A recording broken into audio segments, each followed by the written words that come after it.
There are two types of fifth wheel generator trailers. One is labeled CAT, and those have caterpillars, and the other one is labeled PS with a number after it. Those have Volvos. Typically, the access door is going to be on the passenger side of pretty much all the trailers. This is what I use to climb up in there. Use whatever is comfortable for you because it is kind of dangerous getting in and out of there.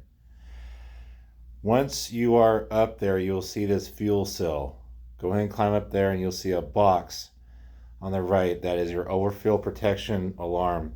Right above that is a clock style gauge, and to the left of that is your fueling port. Everything is labeled, and right where it says notice will tell you what the measurements are to how full the gauge will tell you the tank is. It's pretty accurate and you shouldn't have any problems. Very easy tank to fill. On to the Volvo type. Once again, on the passenger side, you'll see this hazmat placard there. To open these, you see how it's in a vertical position. You're going to need to go either left or right to open these trailers. They're kind of tricky, but as long as you go to the extreme left or right, it will open. I recommend staying on your ladder to accomplish this. Once you open the door, you'll see a box that looks like this. Green button on it. Go ahead and press that green button and a number will illuminate in about 3 to 4 seconds. These are highly unreliable and I do not recommend using them. I've only seen one that actually works. Here's a picture of me actually using it, what it looks like. So they count from the number says, say 1400, then it'll go to 0, and 0 is full. Some of them are the opposite. They take a long time to register when you're filling them. I do not recommend using them. If the motor computer data center is on, I recommend using that. To access that, you're going to have to climb over the generator, which is pictured right here. Very easy to get over. Once you get over that, there's going to be a light switch there right by the door. Please turn that on. And once you jump down from the generator, you'll be right in front of the computer.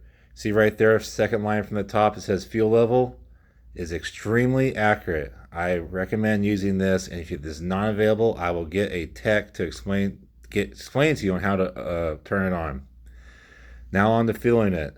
These take a 3-inch coupler to fill. Although you see I'm using a female coupler into a 2-inch female to female. Pretty straightforward on that one. When you lift up on it very slowly. These do have ball valves on the bottom you're going to have to open. Here's a drain for the containment. You will have to put a bucket underneath. There's actually a third trailer. This is reserved strictly for the home office in Bentonville. It has a huge tank out front, and that's how you know it's that. It's also parked next to a blue mobile generator, which is also next to a green Cummins generator that is for the distribution center on Regional Boulevard.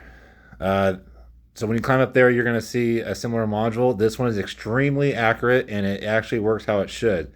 So when it has no fuel in it, it'll say 0. And this is a 1,000-gallon tank, so I recommend filling it no more than 900 gallons. It also has a light switch there. I recommend turning that on. But yeah, these are extremely reliable. Wait 10 seconds. It will tell you the amount of gallons there is or is not in the tank. When it comes to filling these, you're going to want to put a female to female coupler onto a male to male coupler for simply an extension, because you cannot put your nozzle down in there to access the male 2-inch coupler. You can also see there's another ball valve there. Please make sure you open and close that accordingly.